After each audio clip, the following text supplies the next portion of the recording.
পুঁই শাকের বিচি দিয়ে হরেক রকম সবজি তৈরি করা যায়, তবে চচ্চড়ি তৈরি করলে সবচেয়ে ভালো লাগে।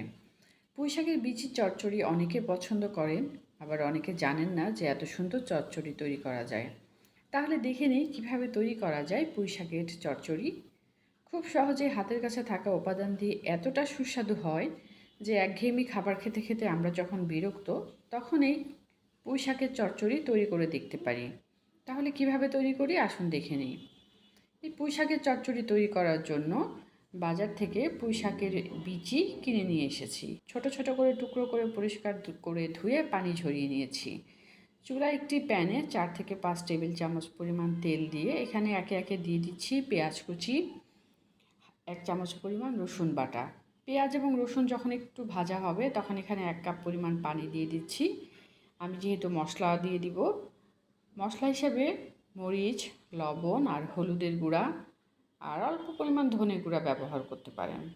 মশলাটা যখন একটু কষানো হয়ে যাবে তখন এখানে দিয়ে দিচ্ছি 1 কাপ পরিমাণ মসুরের ডাল পরিষ্কার করে ধুয়ে পানি ঝরিয়ে রাখা।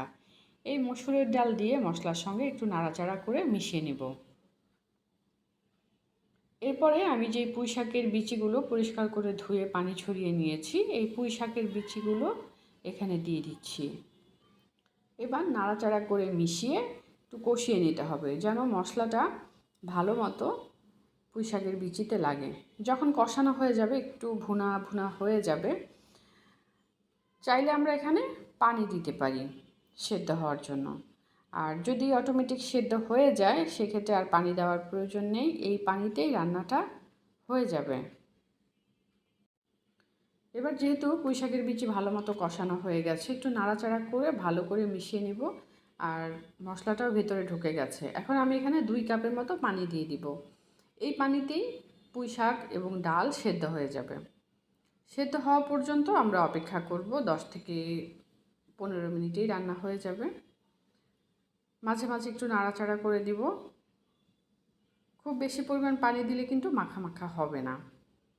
এই যে খুব সহজে রেডি হয়ে গেল সুস্বাদু পুঁই শাকের চচ্চড়ি। এভাবে পুঁই শাকের চচ্চড়ি দিয়ে দুপুরে বা রাতে গরম গরম ভাতের সাথে খেতে দারুণ মজা লাগবে। এভাবে রেসিপিটি একবার ট্রাই করে দেখতে পারেন, অল্প মশলায় এবং কম ঝামেলায়। খুব সহজ একটি রেসিপি। ভিডিওটি কেমন হয়েছে কমেন্ট বক্সে জানাবেন, বেশি বেশি লাইক এবং শেয়ার করবেন। দেশ বিদেশের বিভিন্ন ধরনের নতুন নতুন রান্না দেখতে চোখ রাখুন আসপিস কিচেনে। আমাদের সঙ্গে থাকার জন্য এবং ভিডিওটি দেখার জন্য ধন্যবাদ।